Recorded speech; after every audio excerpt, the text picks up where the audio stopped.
பெரும் பரபரப்பாக பார்க்கப்பட்ட சத்தியாகிரக போராட்டம் இடைநடுவிலே நிறுத்தப்பட்டது எதற்காக? இதன் பின்னணியில் என்ன இடம்பெற்றிருக்கிறது? ஞானசார தேரர் கிறிஸ்தவ பாதிரியார்கள் மீது சுமத்துகின்ற குற்றச்சாட்டுக்கள் நியாயமானவையா?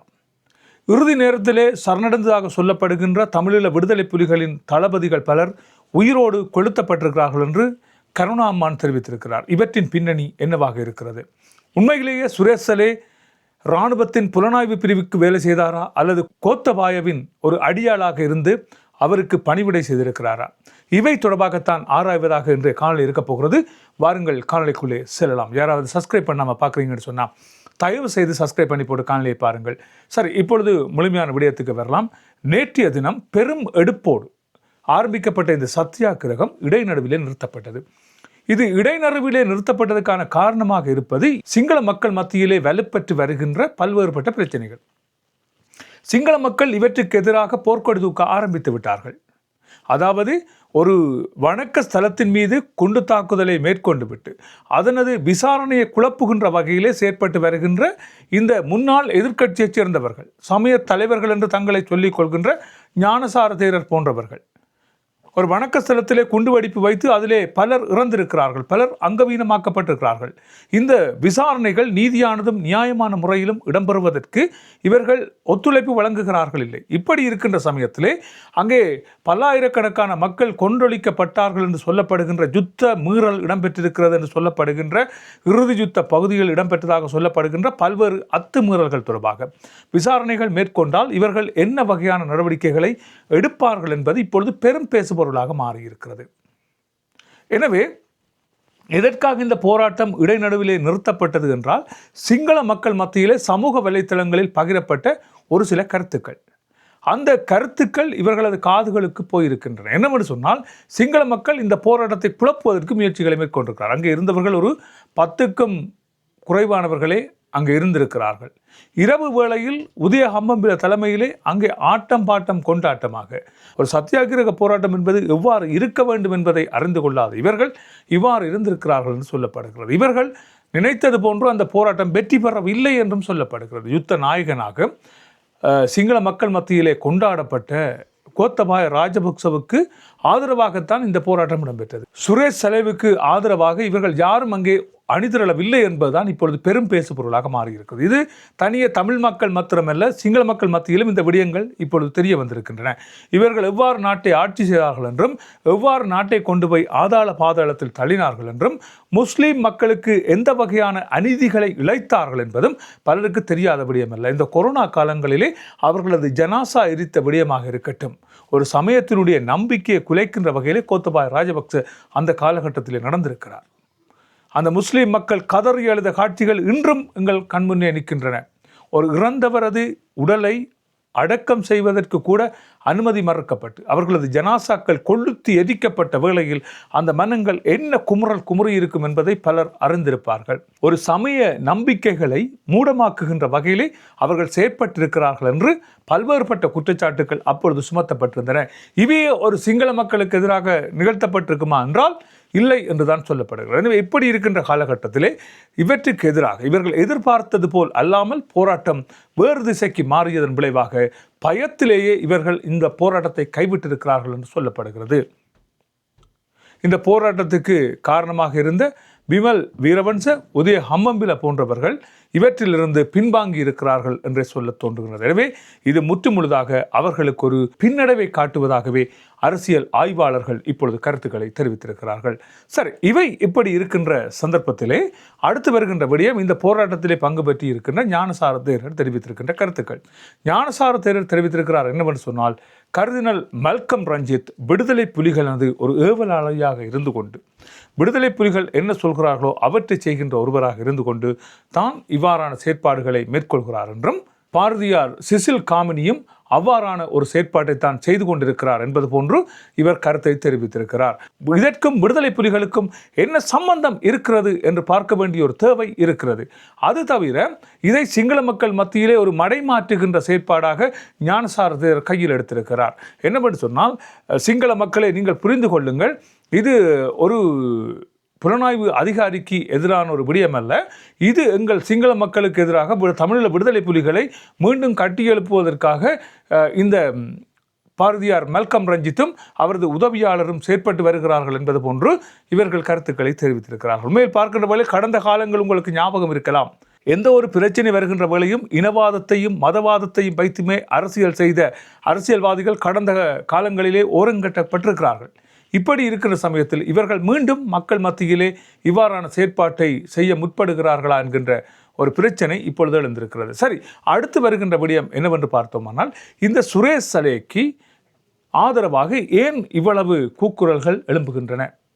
எதற்காக இந்த எதிர்க்கட்சிகள் இந்த போராட்டத்தை நடத்துகிறார்கள்? பாருங்கள், அங்கே வந்திருப்பவர்கள் அரசியல்வாதிகளும் பௌத்த மதத்தைச் சேர்ந்தவர்களும் தான் அங்கே வந்திருக்கிறார்கள். இவர்கள் யார் என்று நீங்கள் உற்று நோக்குவீர்களாக இருந்தால், கடந்த காலங்களில் கோத்தபாய ராஜபக்சவுக்கும் மஹிந்த ராஜபக்சவுக்கும் ஆதரவாக செயற்பட்ட கும்பல் தான் அங்கே வந்திருக்கிறது. நாமல் ராஜபக்சே எதிர்கால ஜனாதிபதி என்று சொல்கிறார்கள். இப்படி எதிர்கால ஜனாதிபதியாக நாமல் ராஜபக்ச வருவாராக இருந்தால் இந்த சிங்கள மக்களின் நிலைமை மற்றும் ஒரு முறை யோசித்து பாருங்கள். இப்பொழுது சிங்கள மக்கள் எல்லாவற்றையும் யோசிக்க ஆரம்பித்திருக்கிறார்கள். அதனால் தான் இவர்களுக்கு எந்த விதமான ஆதரவும் அங்கே கிடைக்கவில்லை என்று சொல்லப்படுகிறது. உணவு பார்சலும் மதுபானங்களையும் வழங்கி மக்களை கொண்டு வருகின்ற செயற்பாடு இங்கே இடம்பெறவில்லை என்று தெரிவிக்கப்பட்டிருக்கிறது. ஆனாலும் ஒரு சிலர் அங்கு அழைத்து வரப்பட்டவர்களாக தெரிவிக்கப்பட்டிருக்கிறது. சரி, இப்படி இருக்கின்ற சமயத்தில் கோத்தபாய ராஜபக்சவால் வடக்கு கிழக்கில் இருக்கின்ற விடுதலை புலிகளை அகற்றுவதற்காக ஒரு புலனாய்வு குழு ஒன்று அமைக்கப்பட்டதாக தெரிவிக்கப்பட்டிருக்கிறது. அந்த புலனாய்வு குழுவுக்கு தலைவராக இருந்திருக்கிறார் சுரேஷ் சலே. ஆனால் சரத் பொன்சேகா தெரிவித்திருக்கின்ற கருத்துக்கள் எப்படி இருக்கின்றன என்று சொன்னால், இந்த வடக்கு கிழக்கில் இருந்து சுரேஷ் சலேயால் சேகரிக்கப்பட்டு எங்களுக்கு தரப்பட்டிருக்கின்ற புலனாய்வு அறிக்கைகள் எந்த வகையிலும் எங்களுக்கு உதவுவதாக இல்லை. அவர் புலிகள் தொடர்பான எந்த விதமான ஒரு புலனாய்வு நடவடிக்கையிலும் ஈடுபடவில்லை என்று தெரிவித்திருக்கிறார்.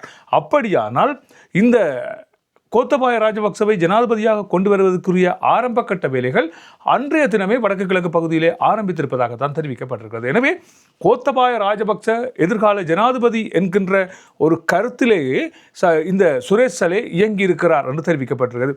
அது தவிர இறுதி யுத்தத்திலே சரணடைந்தார்கள் என்று சொல்லப்படுகின்ற பிரான்சிஸ் பாதிரியார் உட்பட சரணடைந்த விடுதலை புலிகளுக்கு என்ன நடைபெற்றது என்பதும் இன்று வரை தெரியாத ஒரு விடயமாக இருக்கிறது. கருணா அண்மையிலே தெரிவித்த ஒரு கருத்து இருக்கிறது. என்னவென்று சொன்னால், தமிழக விடுதலை புலிகளின் தலைவரை பாதுகாப்பதற்காக இறுதி வரை நின்ற பெரும் தளபதிகள், அவர் பேரெல்லாம் குறிப்பிட்டு சொல்லியிருக்கார். ராபர்ட், ஜிம்கலி தாத்தா, நிசாம், அரசியல் துறையைச் சேர்ந்த விசு, ராபர்ட் போன்றவர்கள் இறுதி நேரத்தில் உயிரோடு கொளுத்தப்பட்டு சுட்டு கொல்லப்பட்டிருக்கிறார்கள் என்கின்ற விடயம் கருணாவால் தெரிவிக்கப்பட்டிருக்கிறது. இந்த விடயத்தை செய்தவர் யார் என்று பார்த்தால், இந்த சுரேஷ் சலே தலைமையில் இருந்த புலனாய்வு அதிகாரிகள் தான் இந்த நடவடிக்கையை மேற்கொண்டிருக்கிறார்கள் என்கின்ற விடயம் இப்பொழுது திட்ட தெளிவாக தெரிய வந்திருக்கிறது. அது தவிர வவுனியாவில் இயங்கியதாக சொல்லப்படுகின்ற ஜோசப் முகாம் இவரது கட்டுப்பாட்டிலே இருந்திருக்கிறது. சரத் பொன்சேகா அப்பொழுது வெளிநாட்டிலே இருந்திருக்கிறார். இவரது கட்டுப்பாட்டிலே தான் இந்த புலனாய்வு நடவடிக்கைகளும் விசாரணைகளும் இடம்பெற்றிருக்கின்றன. பலர் தலைகீழாக கட்டப்பட்டு கீழே நெருப்பு வைக்கப்பட்டதாகவும் அதன் பின்னர் வெளிவந்த பல்வேறுபட்ட முன்னாள் விடுதலை புலி உறுப்பினர்கள் கருத்துக்களை தெரிவித்திருக்கிறார்கள். அது தவிர இந்த திருகோணமலையில் இயங்கியதாக சொல்லப்படுகிற கன்சைட் வதை முகாமில் வைத்து பலர் வதைக்கப்பட்டு கொல்லப்பட்டிருக்கிறார்கள். பல்வேறுபட்ட இடங்களிலே அமைக்கப்பட்ட வதை முகாம்களிலே கோத்தபாய ராஜபக்சவின் நேரடி கண்காணிப்பின் கீழே அவற்றை செயற்படுத்தியவர் சுரேஷ் சலே என்று சொல்லப்படுகிறது. பலர் காணாமல் போவதற்கும் பலரை அடித்து கொலை செய்வதற்கும் இந்த சுரேஷ் சலே பயன்படுத்தப்பட்டிருக்கிறார் என்கின்ற விடயம் சொல்லப்பட்டிருக்கிறது. பார்ப்பதற்கு மிக மிக மென்மையான மனிதர் போன்று தோற்றம் அளிக்கின்ற சுரேஷ் சலே இவ்வாறான நடவடிக்கைகளை கோத்தபாய ராஜபக்சவின் பெயரை வைத்துக் கொண்டு தன் பின்னால் பலரை அணிதிரட்டி கொண்டு இந்த வேலைகளில் செய்திருக்கிறார் என்பது இப்பொழுது வெட்ட வெளிச்சத்துக்கு வருகின்ற ஒரு விடயமாக இருக்கிறது. எனவேதான் கோத்தபாய ராஜபக்ச கைது செய்யப்பட்டால் கோத்தபாய ராஜபக்ச கைது செய்யப்படக்கூடாது என்பதற்காக சுரேஷ் சலே போன்றவர்கள் விடுதலை செய்யப்பட வேண்டும் என்று இவர்கள் இப்பொழுது போராட்டங்களை நடத்தி கொண்டிருக்கிறார்கள் என்கிற விடயம் இப்பொழுது தெரிய வந்திருக்கிறது. அதே வேளையில் இந்த சரணடைந்தவர்களுக்கு என்ன நடைபெற்றது? அவர்கள் உயிரோடு சரணடைந்திருக்கிறார்கள். உயிரோடு இவர்களை சரணடைய வைத்ததற்கு பல்வேறுபட்ட சாட்சிகள் இருக்கிறார்கள். அவர்களது குடும்பத்தினர் இருக்கிறார்கள். குறிப்பாக பார்க்க போனால் அனந்தி சசிதரன் தனது கணவனை உயிரோடு கொண்டு வந்து கொடுத்திருக்கிறார். தனது பிள்ளைகளோடும் மனைவியோடும் சரணடைந்த எழிலன் இன்று வரைக்கும் உயிரோடு இல்லை. எனவே இவர்கள் எங்கே சென்றிருக்கிறார்கள்? இவர்களுக்கு என்ன நடைபெற்றது? இவர்களது கண்கள் பிடுங்கி வெளிநாட்டுக்கு விற்கப்பட்டதாகவும் ஒரு கதை இருக்கிறது. எனவே இவற்றையெல்லாம் செய்தவர்கள் யார் என்று பார்க்கின்ற வழியில் அப்பொழுது இவற்றுக்கு பொறுப்பாக இருந்தவர் கோத்தபாய ராஜபக்ச என்று சொல்லப்படுகிறது. எனவே இந்த விடயங்கள் யாவும் வெளிவந்துவிடும். தனியே ஈஸ்டர் குண்டு தாக்குதல் மட்டுமல்ல, தனியே ஈஸ்டர் குண்டு தாக்குதல் விசாரணைகளின் போது இவையெல்லாம் வெளிவரக்கூடிய சாத்தியக்கூறுகள் இருக்கின்றன. எனவே இவற்றிலிருந்து கோத்தபாய ராஜபக்சவை காப்பாற்றுவதற்காகவே இவ்வாறு தேரர்களும் எதிர்க்கட்சியில் இருந்தவர்களும் இப்பொழுது கங்கணம் கட்டிக்கொண்டு நிற்கிறார்கள் என்கின்ற விடயம் இப்பொழுது வெளிவந்திருக்கிறது. எனவே இவைதான் இவர்களுக்கான காரணமாக இருக்கிறது. எனவே கோத்தபாய ராஜபக்ச என்ன பணிப்புரிகளை சுரேசலைக்கு விடுத்தாரோ அத்தனையும் செயல்முறைப்படுத்தியவர் தான் இந்த இப்பொழுது மாட்டுப்பட்டிருக்கிறார் என்கிற விடயத்தால் தான் இவர் மீதான கரிசனையும் இவர் மீதான இந்த விடயங்களும் இன்று பேசுபொருளாக மாறியிருக்கின்றன. இவை யாவும் முன்னாள் அரசாங்கத்தில் இருந்தவர்களுக்கு தெரியாத விடயங்கள் அல்ல. இதற்காகத்தான் இவர்கள் இப்பொழுது போராடி வருகிறார்கள். இந்த விடயங்கள் இப்பொழுது சிங்கள மக்கள் மத்தியிலே பேசுபொருளாக மாறியிருப்பதன் காரணத்தினால் இவர்கள் இவற்றிலிருந்து தப்பித்துக் கொள்வதற்காக இனவாதத்தை பேச முற்படுகிறார்கள் என்றும் ஒரு தரப்பு சொல்லிக் கொண்டிருக்கிறது. சரி, இவை இப்படியாக இருக்கின்ற சமயத்திலே உங்கள் பலருக்கு தெரியும், 2014ஆம் ஆண்டு இடம்பெற்ற ஒரு தேர்தலுக்காக பொது சொத்துக்களை விரயம் செய்தார் என்று சொல்லப்படுகின்ற பசில் ராஜபக்ச. இவர் மக்களுக்கு நன்மை செய்திருக்கிறார் என்று சொல்லப்பட்டாலும் கூட அந்த மக்களுக்கு வழங்கப்பட்ட அந்த வரப்பிரசாதங்களிலே இவர்களது புகைப்படங்கள் பொதிக்கப்பட்டு அவர்களுக்கு வழங்கப்பட்டிருக்கின்றன. அது ஒரு தேர்தலுக்காக வழங்கப்பட்ட ஒரு லஞ்சமாகத்தான் பார்க்கப்பட்டிருந்தது. இப்படி வருகின்ற வேளையில் பொது சொத்துக்களை இவர் விரயம் செய்தார் என்கின்ற விடயம் தொடர்பாக பல்வேறுபட்ட வழக்குகள் வந்திருந்தன. இப்பொழுது இவருக்கு சிவப்பு எச்சரிக்கை பிறப்பிப்பதற்குரிய நடவடிக்கைகள் மேற்கொள்ளப்பட்டிருக்கின்றன. கடந்த மே தினத்தில் ஜனாதிபதி தெரிவித்திருந்தார், அமெரிக்காவில் இருக்கின்ற ஒருவர் கைது செய்யப்பட்டு இலங்கைக்கு அழைத்து வரப்படுவார் என்று தெரிவித்திருந்தார். ஒரு நாட்டினுடைய பொது சொத்துக்களை சேதப்படுத்திவிட்டு எந்த நாட்டில் தப்பியிருந்தாலும் அவர்கள் இலங்கைக்கு அழைத்து வரப்படுவார்கள் என்று ஜனாதிபதி சொல்லியிருந்த அந்த விடயம் இன்று நிச்சயமாக போகின்ற தன்மையை காணக்கூடியதாக இருக்கிறது. ஏனென்று சொன்னால் பசில் ராஜபக்ச மிக விரைவிலே அழைத்து வரப்பட இருக்கிறார் என்கின்ற, அழைத்து வர இல்லை, இவர் கைது செய்து இங்கே கூட்டி வரப்பட இருக்கிறார் என்கின்ற விடயம் இப்பொழுது தெரிய வந்திருக்கிறது. சரி, இவை இடம்பெற்றுக் கொண்டிருக்கின்ற இந்த காலகட்டத்திலே உங்களுக்கு தெரியும், இந்த தமிழ் விடுதலை புலிகளுக்கு ஆதரவாக பாடலை பாடினார் என்று சொல்லப்படுகின்ற சங்கீதனின் விடயம். இந்த விடயம் தொடர்பாக ஜனாதிபதி தமிழ் தேசிய கூட்டமைப்பைச் சேர்ந்த ஸ்ரீதரன் எம்பியோடு ஒரு உரையாடலை மேற்கொண்டிருக்கிறார். அவர் சொல்லியிருக்கிறார், நீதிமன்றத்துக்கு சென்று நீங்கள் இவை தொடர்பான வழக்கு விசாரணைகளில் பங்கு பெற்றலாம் என்பது போன்று தெரிவித்திருக்கிறார். இதற்கான காரணம், இந்த பயங்கரவாத தடை சட்டத்தை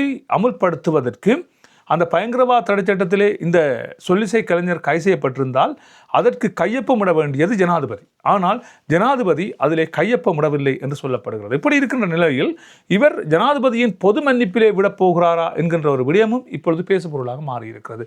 ஜனாதிபதியின் பொது மன்னிப்பிலே விடுவாராக இருந்தால் அது அவருக்கு மேலும் பல சட்ட சிக்கல்களை உருவாக்கும் என்றும், எதிர்காலத்திலும் இது அந்த மாதிரியான பாடல்களை பாடுகின்ற கலைஞர்களுக்கு ஒரு பாதிப்பை ஏற்படுத்தும் என்பது தொடர்பாக இப்பொழுது பல்வேறுபட்ட விமர்சனங்கள் இருக்கின்றன. இப்படி இருக்கின்ற சமயத்தில் நேற்றைய தினம் அவரது வழக்கு விசாரணை எடுத்துக்கொள்ளப்பட்ட வேளையில் எதிர்வருகின்ற 22ஆம் திகதி வரைக்கும் அவருக்கு திகதியிடப்பட்டிருப்பதாக தெரிவிக்கப்பட்டிருக்கிறது. இதே வேளையில் ஒரு காணொலி ஒன்று நேற்று சமூக வலைத்தளங்களிலே பரவி இருந்ததை பார்த்திருப்பீர்கள். என்னவென்று சொன்னால், ஜனாதிபதி பணித்திருக்கிறார் தமிழரசு கட்சியினுடைய நாடாளுமன்ற உறுப்பினர் ஸ்ரீதரனுக்கும் நீங்கள் ஒருமுறை கடத்தொழில் அமைச்சரோடு உரையாடுங்கள் என்று. எனவே அந்த சங்கீதனின் விடுதலை தொடர்பாக இவர்கள் இருவரும் உரையாடி கொண்டிருந்த வழியில் அவற்றை காணொலியாக்கி இருக்கிறார் தமிழ் நாடாளுமன்ற உறுப்பினர் ஒருவர். அவற்றை எடுத்து வந்து சமூக வலைத்தளங்களை பரவி, இதோ பாருங்கள் எங்கள் தமிழ் தேசியம் பேசுபவர்கள் எவ்வாறு நடந்திருக்கிறார்கள் என்பது போன்ற கருத்துக்களை அவர் வெளியிட்டிருக்கிறார். உண்மையில் பார்க்க போனால் என்ன நடைபெற்றிருக்கிறது? ஒருவரது அனுமதியின்றி அவரது காணொளிகளை ஒளிப்பதிவு செய்வதே குற்றமாக இருக்கிறது. அப்படி இருக்கின்ற சமயத்தில் ஒரு நாடாளுமன்ற உறுப்பினர் இவ்வாறான செயற்பாடுகளில் ஈடுபடுவது ஏற்றுக்கொள்ள முடியுமா என்று பல்வேறுபட்ட கருத்துக்கள் இப்பொழுது முன்வைக்கப்படுகின்றன. உங்கள் பலருக்கு தெரியும், இந்த நாடாளுமன்ற உறுப்பினரால் பல்வேறுபட்ட குரல் ஒலிப்பதிவுகள் செய்யப்பட்டு பல்வேறுபட்ட சர்ச்சைகள் முன்னரும் இடம்பெற்றது என்பதை நீங்கள் எல்லோரும் அறிந்திருக்கிறீர்கள். இவரோடு சாதாரணமாக ஒருவர் தொலைபேசியில் உரையாடினால் கூட அவற்றை ஒலிப்பதிவு செய்கின்ற தன்மை இவரிடம் இருக்கிறது என்றும், இது இலங்கை நாட்டினுடைய சட்டத்தில் இதற்கு அனுமதி இருக்கிறதா இல்லையா என்பது தெரியாது.